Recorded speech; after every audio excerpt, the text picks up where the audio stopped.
The issue of Tipu Sultan's birth anniversary celebrations has once again arisen in Karnataka, with AIMIM chief Asaduddin Owaisi's party celebrating Tipu Jayanti at the Eidgah ground in Karnataka's Huballu. Speaking about this issue, BJP IT cell chief Amit Malviya said, "What better one can expect from Owaisi, whose political ancestors were the Razakars, who massacred and ethnically cleansed the Hindus in Hyderabad." Notably, the issue of Tipu Jayanti has been escalating in Karnataka since the last few years.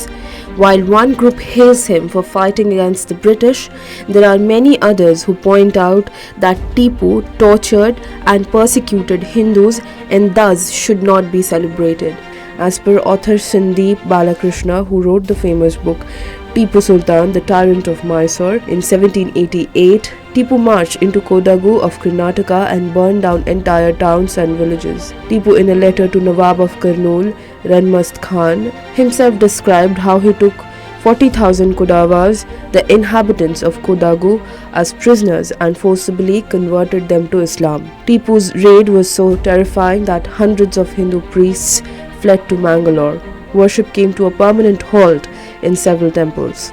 The Omkareshwara temple in Madikeri was about to meet the same fate. The then ruler at Madikeri panicked at the approach of Tipu and removed its tower and replaced it with a dome so that it resembled a mosque. The temple continues to retain this appearance till date, Balakrishna wrote. Notably, in William Logan's Malabar Manual, the Malabar Gazzetta, the Portuguese missionary Father Bartholomew's voyage to East Indies, the German missionary Guntist and other have described how Tipu razed the city to the ground. The devastation in Kozhikode, which was home to more than 7,000 Brahmin families, was so big that more than 2,000 of Brahmins were wiped out, and the remaining fled to the jungle. German missionary Guntist wrote, Tipu Sultan came to Kozhikode, then called Calicut, in 1788 with an army of 60,000 and razed it to the ground. Not only this, after taking over Mysore in 1782, Tipu renamed cities and towns and replaced Hindu names with Muslim ones.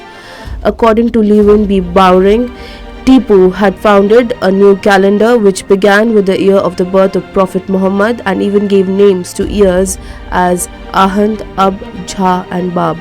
This all points out to the fact that Hindus were subjugated and prosecuted in Tipu's regime. So the assertion by many that celebrating his birth anniversary would be hurting the sentiments of the Hindu community holds credence.